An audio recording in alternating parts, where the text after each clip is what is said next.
नमस्कार दोस्तों, मैं हूं सनी और आज के वीडियो में हम देखेंगे भारत के संविधान की विशेषताएं क्या हैं। और भारत के संविधान की विशेषताओं से लगभग 50 क्वेश्चन देखेंगे जो सभी प्रतियोगी परीक्षाओं में पूछे जाते हैं।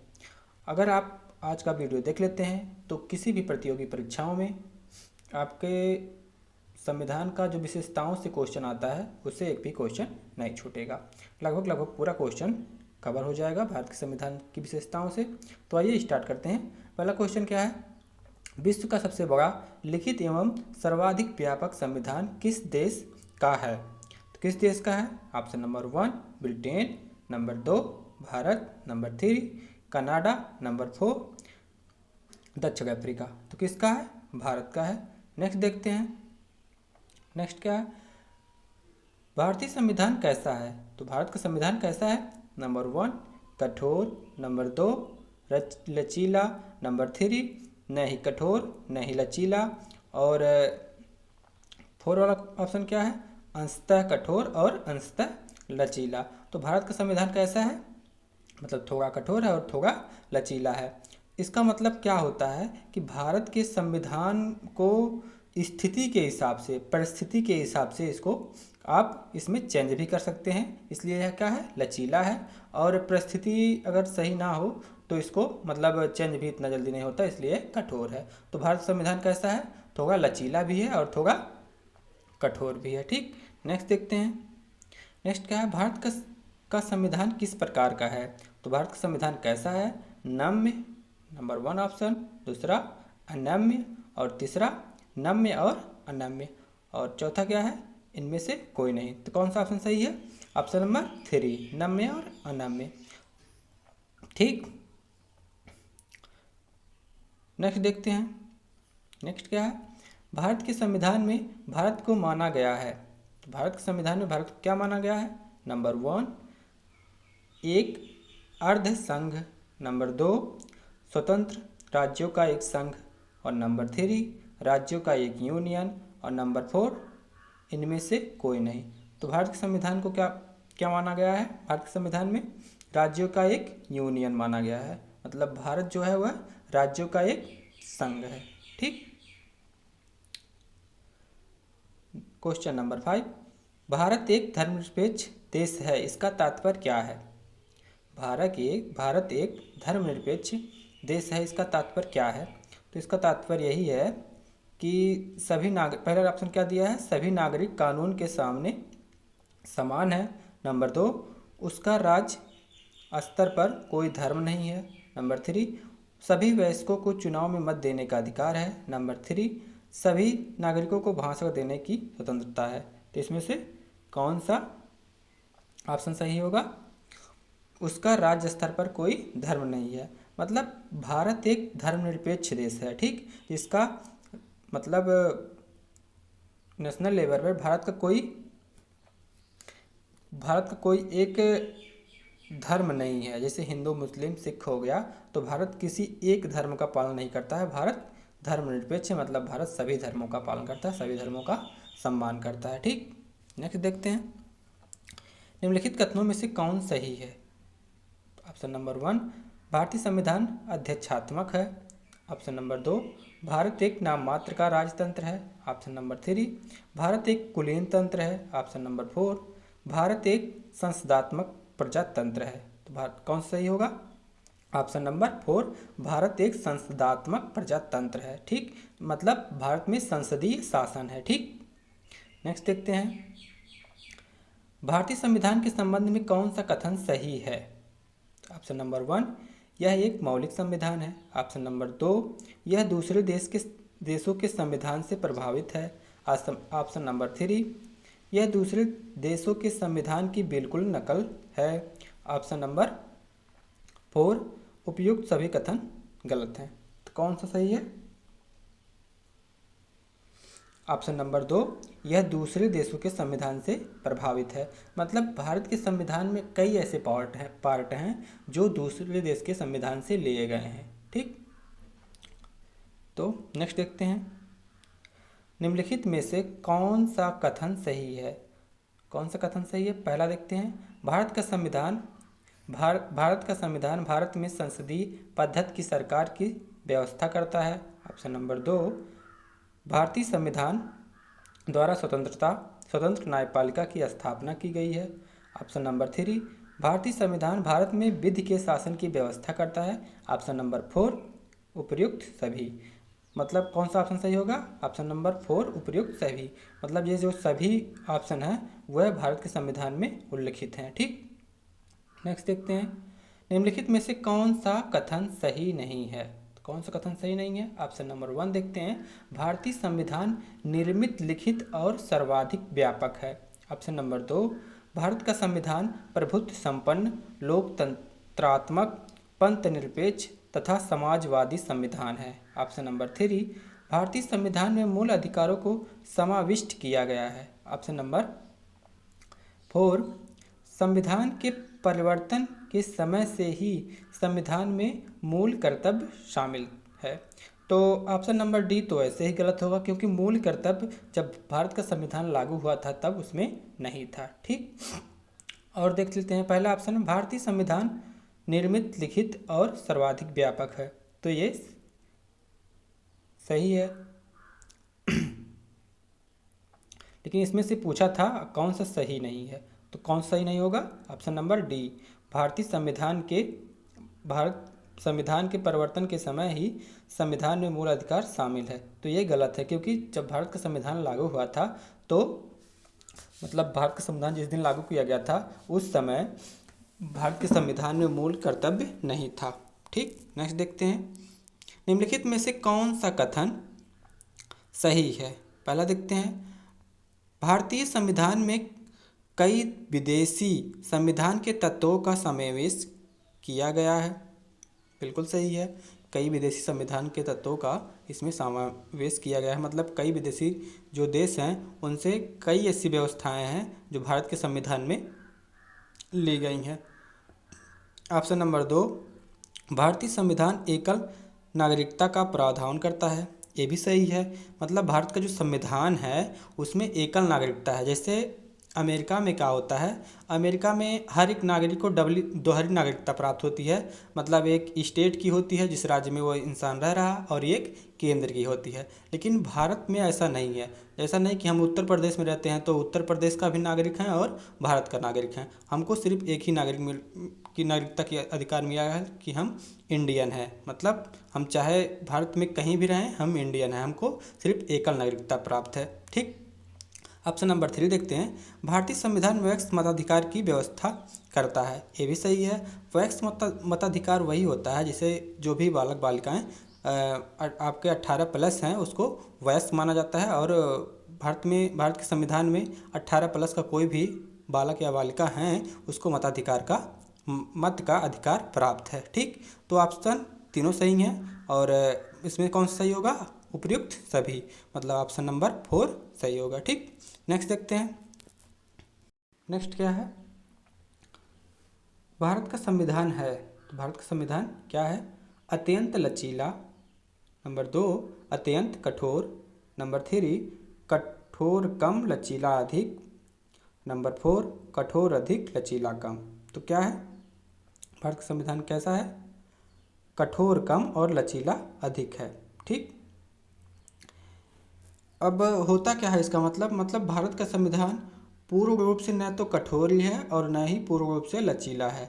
यह आंशिक कठोर और आंशिक लचीला है। ठीक, नेक्स्ट देखते हैं, भारतीय संविधान का स्वरूप किस प्रकार का है? तो भारत के संविधान का स्वरूप किस प्रकार का है?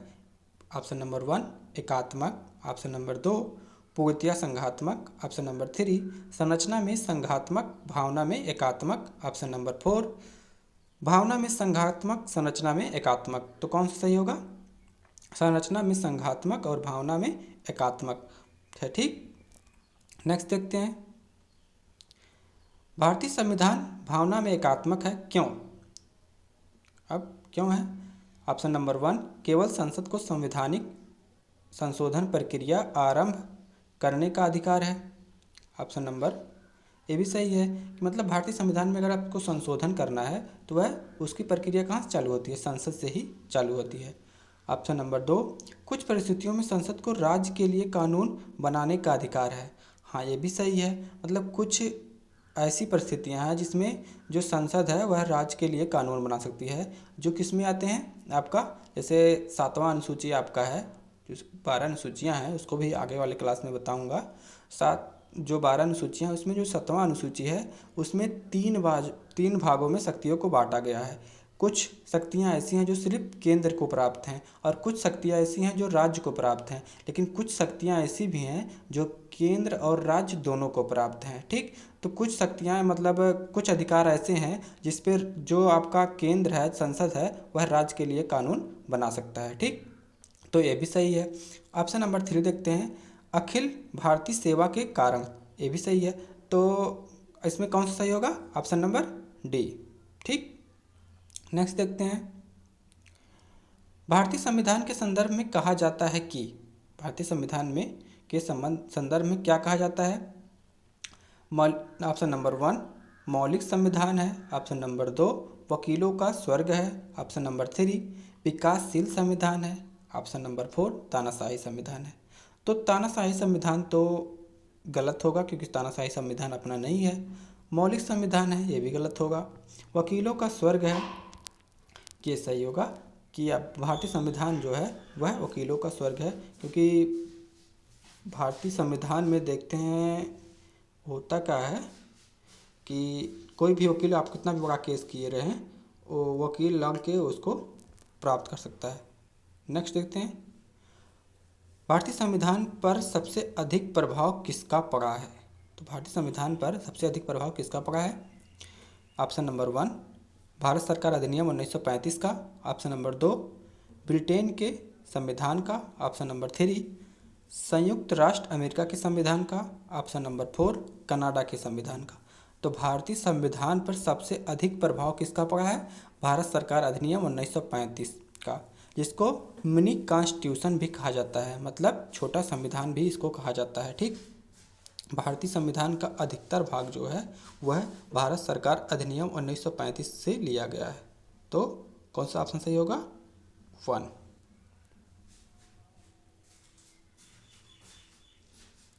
निम्नलिखित में से यह किससे निर्धारित होता है कि भारत का संविधान परिसंघीय है? ऑप्शन नंबर 1 संविधान लिखित और नम्य है, ऑप्शन नंबर 2 न्यायपालिका स्वतंत्र है, ऑप्शन नंबर 3 केंद्र एवं राज्य के बीच शक्तियों का विवरण, ऑप्शन नंबर 3 अवशिष्ट शक्तियों का केंद्र में निहित होना। तो कौन सा सही होगा? भारतीय संविधान परिसंघ है, तो किसका है? केंद्र एवं राज्य के बीच शक्तियों का विवरण। कौन सा ऑप्शन सही होगा? Option number 3। नेक्स्ट देखते हैं, भारत में प्रजातंत्र इस तथ्य पर आधारित है कि, ऑप्शन नंबर 1 संविधान लिखित है, ऑप्शन नंबर 2 यहाँ मौलिक अधिकार प्रदान किए गए हैं, ऑप्शन नंबर 3 जनता से सरकारों को चुनने तथा बदलने का अधिकार प्राप्त है, ऑप्शन नंबर 4 यहाँ राज्य के नीति निर्देशक तत्व है। तो इस क्वेश्चन का क्या मतलब? भारत में प्रजातंत्र का मतलब क्या होता है कि मतलब प्रजा मतलब जनता होता है, जनता का तंत्र मतलब जनता द्वारा यहाँ पे सरकार बनाई जाती है और जनता द्वारा सरकार को बदली भी जा सकती है। तो कौन सा सही होगा? Option number 3। प्रजातंत्र का आशय ही यही होता है, जनता के लिए जनता की सरकार, अर्थात जो लोग हैं वह सरकार को चुनने और बदलने का अधिकार रखते हैं। ठीक, प्रजातंत्र का यही मतलब होता है। नेक्स्ट देखते हैं, भारतीय संविधान में कितने हैं? पहला ऑप्शन नंबर 1 300 से अधिक आर्टिकल, ऑप्शन नंबर 2 350 से अधिक आर्टिकल, ऑप्शन नंबर 3 400 से अधिक आर्टिकल, ऑप्शन नंबर 4 500 से अधिक आर्टिकल। तो प्रेजेंट टाइम में देखा जाए तो 400 से अधिक आर्टिकल हैं, लगभग आपके 448 हो गए हैं वर्तमान में। लेकिन अगर आप शुरुआती तौर पे देखा जाए, जब संविधान लागू किया गया था तब भारतीय संविधान में मूल रूप से जो हैं 395 अनुच्छेद हैं। ठीक, और उसी का सब पार्ट मिला के भारत के संविधान में कुल कितने हो गए हैं? 448। क्या हो गए हैं, अनुच्छेद हो गए हैं। और जब संविधान लागू किया गया था तब इसमें 395 अनुच्छेद थे, 8 अनुसूचियाँ थीं और 22 भाग थे। लेकिन प्रजेंट में क्या हो गया है, प्रजेंट में भारतीय संविधान में 448 अनुच्छेद हो गए हैं और 12 अनुसूचियाँ हो गई हैं। तो इस हिसाब से देखा जाए तो इसका ऑप्शन नंबर 2 सही होगा, लेकिन अगर वर्तमान हिसाब से देखा जाए तो ऑप्शन नंबर 3 सही होगा। ठीक, नेक्स्ट देखते हैं। वो इसलिए सही होगा क्योंकि जो अदर 395 के बाद जो अनुच्छेद हैं वह पहले वाले संविधान अनुच्छेद के सब पार्ट हैं, इसीलिए उनको काउंट में नहीं लिया जाता है। 395 ही ऑफिशियली तौर से, मतलब ऑफिशियल रूप से 395 ही माना जाता है। ठीक, क्वेश्चन नंबर 19 क्या है, भारत में किस प्रकार की शासन व्यवस्था अपनाई गई है। तो भारत में किस प्रकार की शासन व्यवस्था अपनाई गई है। ऑप्शन नंबर 1 अमेरिकी अध्याक्षात्मक प्रणाली, नंबर 2 ब्रिटिश संसदात्मक प्रणाली, नंबर 3 ब्रिटिश अध्यक्षात्मक प्रणाली, नंबर 4 सामूहिक मंत्रिमंडलात्मक प्रणाली। तो कौन सी प्रणाली इसमें अपनाया गया था, ब्रिटिश संसदात्मक प्रणाली। मतलब भारत एक संसदीय लोकतंत्र है और जो संसद की व्यवस्था है, संसदीय प्रणाली जो है वह ब्रिटेन से, भारत की संसदीय प्रणाली है वह कहाँ से ली गई है, वह ब्रिटेन से ली गई है। ठीक, तो भारत में कौन सी प्रणाली है, संसदीय प्रणाली है। ठीक, तो ब्रिटिश संसदात्मक प्रणाली इसलिए आंसर सही है क्योंकि जो भारत की संसदीय प्रणाली की व्यवस्था है वह ब्रिटिश से ही ली गई थी। ठीक, नेक्स्ट देखते हैं क्वेश्चन नंबर 20, भारतीय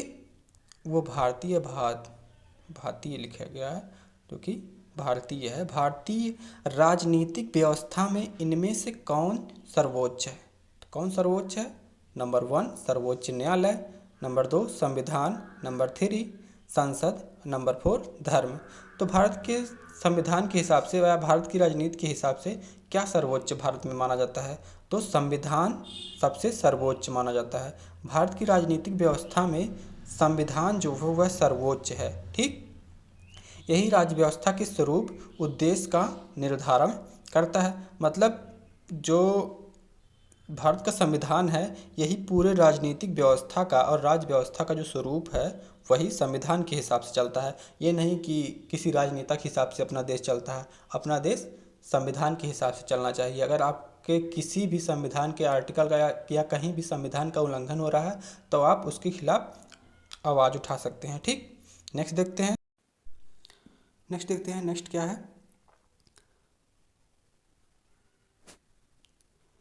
क्या है, भारतीय संविधान के वृहद होने का कारण है। तो भारतीय संविधान के वृहद होने का क्या कारण है, वृहद मतलब होता है बड़ा। तो भारतीय संविधान के वृहद होने का कौन से कारण है, नंबर 1 इसमें अनेक संविधानों के अनुभव समाविष्ट हैं, नंबर 2 इसमें विस्तृत प्रशासकीय प्रावधान है, नंबर 3 यह एक बड़े देश के शासन से संबंधित है, नंबर 4 इसमें संघ तथा राज्य दोनों सरकारों का संविधान है। तो कौन सही होगा,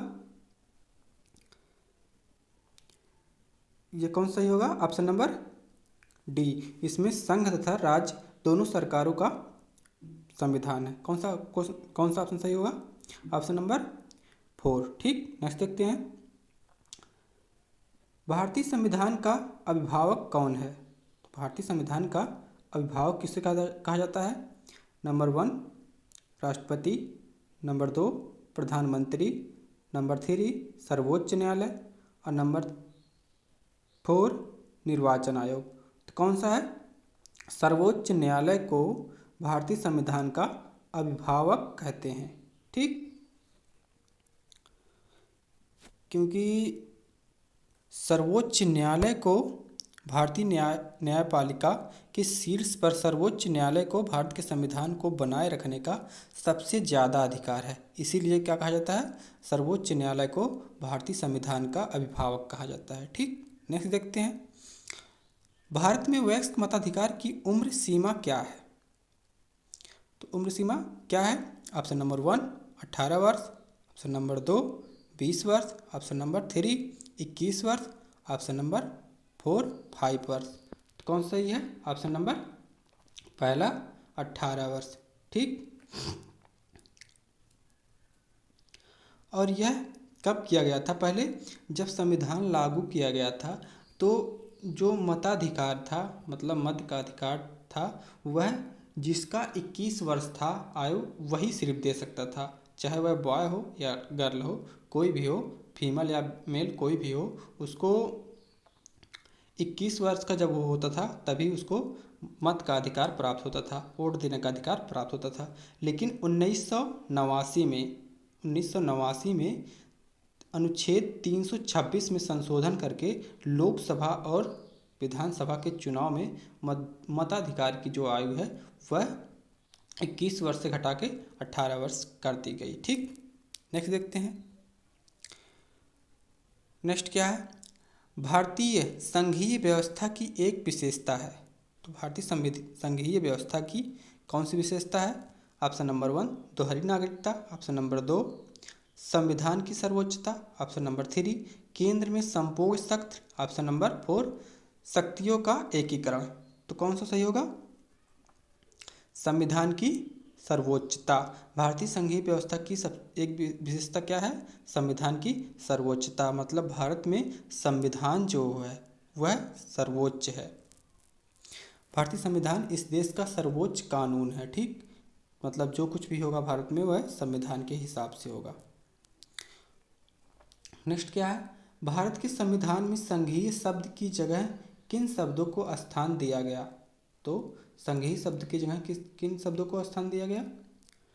ऑप्शन नंबर पहला संघीय राज, ऑप्शन नंबर 2 संघों का राज, ऑप्शन नंबर 3 राज्यों का संघ, ऑप्शन नंबर 4 इकाइयों का संघ। तो कौन सा सही होगा? राज्यों का संघ। भारत क्या है? एक राज्यों का संघ है। और यह किस अनुच्छेद में कहा गया है? भारतीय संविधान के अनुच्छेद 1 में यह कहा गया है कि भारत जो है वह राज्यों का संघ है। ठीक। केंद्र शब्द का प्रयोग भारत के संविधान में कहीं भी प्रयोग नहीं किया गया है। ठीक।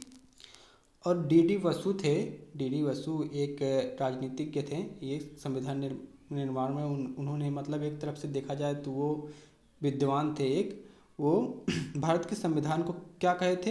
एकात्मक तथा संघात्मक का मिश्रण कहे थे। ठीक। नेक्स्ट देखते हैं। भारतीय संविधान में कितनी अनुसूचियां हैं? भारतीय संविधान में कितनी सूचियां हैं? Option number 1 1, option number 2 2, option number C बोले तो 3, ऑप्शन नंबर डी 4। तो कितनी सूचियां हैं भारतीय संविधान में? 3 सूचियां हैं। और सूचियों का मतलब क्या होता है? जैसे देखिए भारत के संविधान में कुल कितनी अनुसूचियां हैं? कुल कितनी अनुसूचियां हैं? भारत के संविधान में कुल 12 अनुसूचियां हैं। और जो भारतीय संविधान अनुसूची 7 है, अनुसूची 7 में क्या है? जो शक्ति है उसको 3 भागों में बांटा गया है। नंबर 1 क्या है? संघ सूची, नंबर 2 क्या है? राज्य सूची, और नंबर 3 क्या है? समवर्ती सूची। तो संघ सूची में क्या होता है? उसमें जो कानून बनाने का अधिकार है उसको, उसमें संघ कानून बना सकती है, राज्य जो है वह हस्तक्षेप नहीं कर सकता है। और अनुसूची 2 जो है, मतलब सूची 2 है जो जिसमें राज्य सूची है, उसमें राज्य कानून बना सकता है। और समवर्ती सूची में क्या है? राज्य और जो केंद्र है उसमें दोनों कानून बना सकते हैं। ठीक। नेक्स्ट देखते हैं। भारत का संविधान अपना प्राधिकार किससे प्राप्त करता है? तो भारत का संविधान जो है अपना प्राधिकार किससे प्राप्त करता है? भारतीय स्वतंत्रता अधिनियम 1947, नंबर 2 समाज के सभी वर्गों के लोगों द्वारा प्रतिनिधित्व संविधान सभा से, नंबर 3 भारत की जनता से, नंबर 4 राष्ट्रपति तथा सर्वोच्च न्यायालय से। तो किससे प्राप्त करता है ये? भारत की जनता से। ठीक। नेक्स्ट देखते हैं। भारत में वैध प्रभुसत्ता निहित है। तो भारत में वैध प्रभुसत्ता किसमें निहित है? ऑप्शन नंबर 1 राष्ट्रपति, नंबर 2 न्यायपालिका, ऑप्शन नंबर 3 मंत्रिमंडल, ऑप्शन नंबर 4 संविधान में। तो किसमें वैध प्रभुसत्ता जो है किसमें निहित है? संविधान में निर्मित है। ठीक। नेक्स्ट देखते हैं, भारतीय संविधान की संरचना किस प्रकार की है। तो भारत की संविधान की संरचना जो है, ऑप्शन नंबर 1 संघीय, नंबर 2 एकात्मक, नंबर 3 कठोर, नंबर 4 क्या है, कुछ एकात्मक कुछ कठोर। तो कौन सा ऑप्शन सही होगा, ऑप्शन नंबर डी। भारत का संविधान जो है वो कुछ एकात्मक है और कुछ क्या है, कठोर है। ठीक, देखिए इसमें थोड़ा ऑप्शन भी गलत दे दिया है, क्योंकि यहाँ पे एकात्मक और संघात्मक देना चाहिए था। मतलब भारत का संविधान कुछ संघात्मक है और कुछ एकात्मक भी है, और भारत का संविधान कुछ कठोर है और कुछ लचीला भी है। ठीक, नेक्स्ट देखते हैं, भारत के संविधान के अधीन निम्नलिखित कथनों में से कौन से सही हैं। ऑप्शन नंबर 1 संविधान सर्वोच्च है, ऑप्शन नंबर 2 संघ और सरकारों के बीच शक्तियों का स्पष्ट विभाजन है, ऑप्शन नंबर 3 क्या है, संविधान के संशोधन के लिए विविध प्रक्रिया का अनुसरण करना होता है, ऑप्शन नंबर 5 संघ की संसद तथा राज्य विधानसभाएं प्रभुत्व हैं, ऑप्शन नंबर 4 था वो, ऑप्शन नंबर 5 मूल अधिकारों की परिधि को निर्धारित करने के लिए संविधान की उद्देश्य का अवलंबन नहीं किया जा सकता है। तो कौन सा ऑप्शन सही होगा, ऑप्शन नंबर 1 क्या था, 1 2 3 4 5, मतलब कि सभी सही हैं। ऑप्शन नंबर 2 में क्या है, दूसरा, तीसरा और चौथा सही है। ऑप्शन नंबर 3 में पहला, चौथा और पांचवा। ऑप्शन नंबर 3 जो है 4 जो है उसमें क्या है, पहला, दूसरा और तीसरा सही है। तो पहला, दूसरा और तीसरा देख लेते हैं क्या है। भारतीय संविधान सर्वोच्च है, बिल्कुल सही है, कि मतलब अपने देश में संविधान सबसे सर्वोपरि है। ठीक, नंबर 2 संघ और सरकारों के बीच शक्ति का स्पष्ट विभाजन है। यहाँ सरकार लिखा है, वहाँ राज्य सरकारों को लिखना चाहिए था। मतलब संघ और राज्य सरकारों के बीच जो शक्तियों का बंटवारा है वह स्पष्ट रूप से विभाजित किया गया है। ऑप्शन नंबर 3 क्या है, संविधान के संशोधन के लिए विविध प्रक्रिया का अनुसरण करना पड़ता है, ये भी सही है। मतलब पहला, दूसरा और तीसरा सही है। ठीक, तो ऑप्शन नंबर कौन सही होगा, ऑप्शन नंबर डी, 1 2 3। नेक्स्ट देखते हैं, नेक्स्ट क्या है, लिखित संविधान की अवधारणा ने सर्वप्रथम कहाँ जन्म लिया। मतलब लिखित संविधान जो है सर्वप्रथम ऐसा कौन सा देश है जहाँ का संविधान लिखित था। तो नंबर 1 फ्रांस, नंबर 2 संयुक्त राज्य America, number 3 Britain, number 4 Switzerland. तो किसका संविधान ऐसा था सर्वप्रथम जो लिखित था, वह कौन सा था, फ्रांस का था संविधान। दुनिया का फ्रांस का संविधान दुनिया में ऐसा था, सर्वप्रथम संविधान था जो लिखित रूप में था, और विश्व का यह पहला संविधान था जो लिखित था। बाकी संविधान जो थे वह लिखित नहीं थे, जैसे स्विट्जरलैंड का अभी भी संविधान लिखित नहीं है। ठीक, तो कौन सा है ऑप्शन सही, फ्रांस। लिखित संविधान की अवधारणा ने सर्वप्रथम जो है फ्रांस में 1761 में ईस्वी में जन्म लिया था। मतलब 1761 ईस्वी में फ्रांस का संविधान बना था जो कि लिखित था। ठीक, नेक्स्ट देखते हैं, अध्यक्षात्मक शासन का उदय सर्वप्रथम किस देश में हुआ। ठीक, नंबर 1 यूगोस्लाविया, नंबर 2 मिस्र, नंबर 3 स्विट्जरलैंड और नंबर 4 संयुक्त राज्य अमेरिका। तो अध्यक्षात्मक प्रणाली जो है वह कहाँ है, संयुक्त राज्य अमेरिका में है। ठीक, और अध्यक्षात्मक जो शासन है वह सर्वप्रथम अमेरिका में ही उदय हुआ था। ठीक, नेक्स्ट देखते हैं, निम्नलिखित में से कौन सा एक भारतीय संविधान का दर्शन नहीं है। नंबर 1 कल्याणकारी राज्य, नंबर 2 समाजवादी राज्य, नंबर 3 राजनीतिक समानता, नंबर 4 साम्यवादी राज्य। तो कौन सा नहीं है, साम्यवादी जो राज्य है वह भारतीय संविधान का दर्शन नहीं है। तो कौन सा ऑप्शन सही होगा, ऑप्शन नंबर डी। ठीक, नेक्स्ट देखते हैं, भारतीय संविधान अर्ध संघात्मक लिखना चाहिए, संघात्मक है, और कारण इसका क्या है, ये कथन था, इसका कारण क्या है, भारतीय संविधान न तो संघात्मक है और न ही एकात्मक है। बिल्कुल सही है। मतलब भारत का संविधान जो है वह न ही संघात्मक है और न ही एकात्मक है।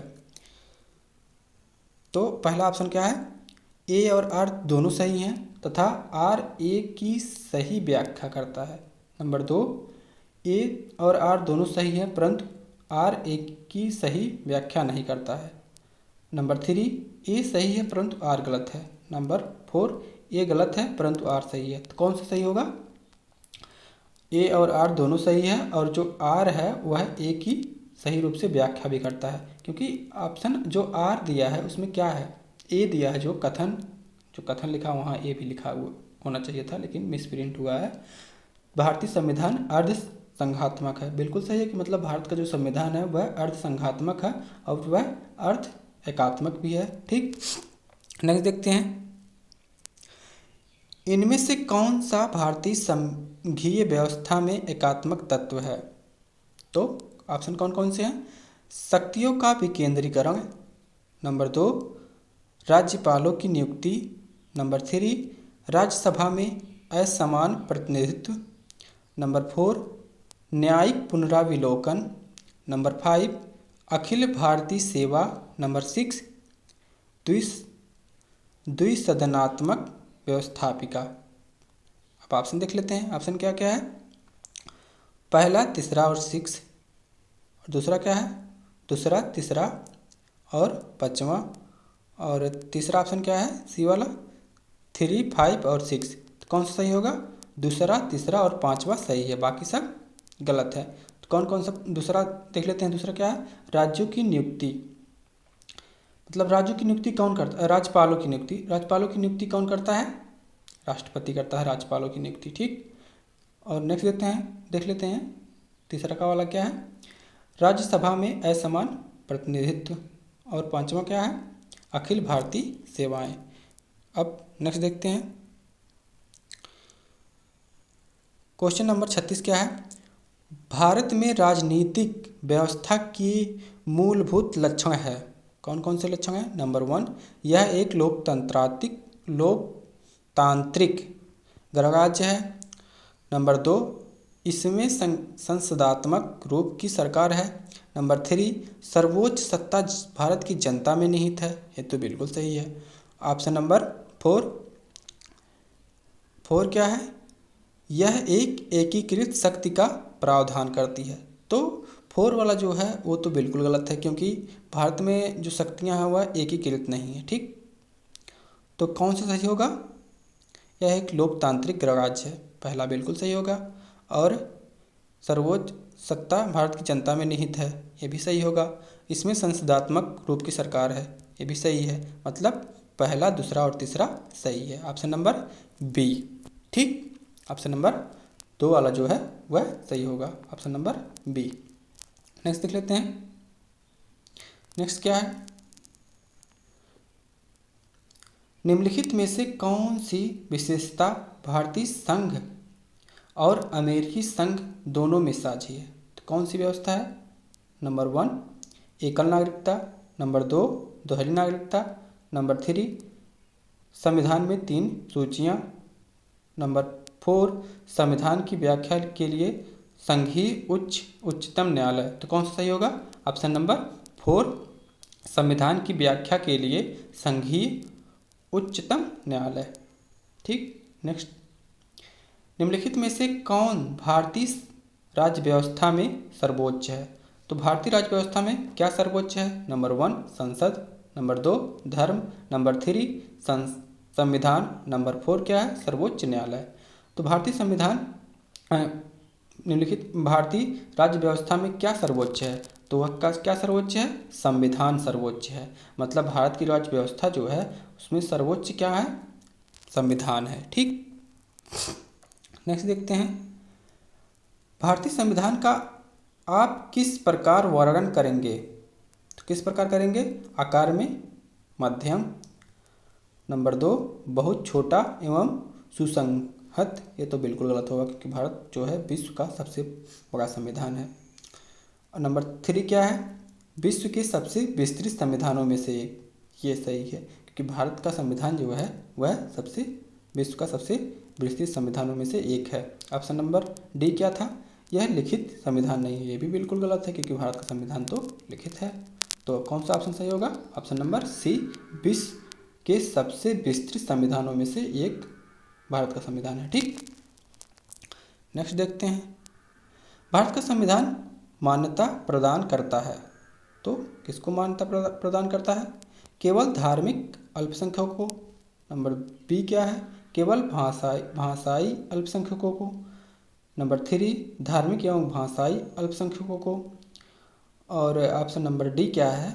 धार्मिक, भाषाई एवं नृजातीय अल्पसंख्यकों को। तो कौन सा ऑप्शन सही होगा? ऑप्शन नंबर 3 सी वाला जो ऑप्शन है, धार्मिक एवं भाषाई अल्पसंख्यकों को। ठीक, और भारत का संविधान धार्मिक एवं भाषाई अल्पसंख्यकों को किस अनुच्छेद के अनुसार मान्यता प्राप्त करता है? तो अनुच्छेद 30 के अनुसार यह मान्यता प्राप्त करता है। ठीक, इसके पहले भी एक वीडियो आई थी जो कि प्रस्तावना पे हमने 100 क्वेश्चन का पूरा एक वीडियो बना कर दिया है। वह भी डिस्क्रिप्शन में लिंक उसका दे दूंगा, उसको भी देख लीजिएगा। ठीक, उससे भी अगर आप उसको देख लेते हैं तो प्रस्तावना से, भारत का संविधान का जो प्रस्तावना है उससे एक भी क्वेश्चन नहीं छूटेगा। ठीक, तो वीडियो अच्छी लगी हो तो लाइक करें, चैनल को सब्सक्राइब करें एंड शेयर करना ना भूलें। धन्यवाद।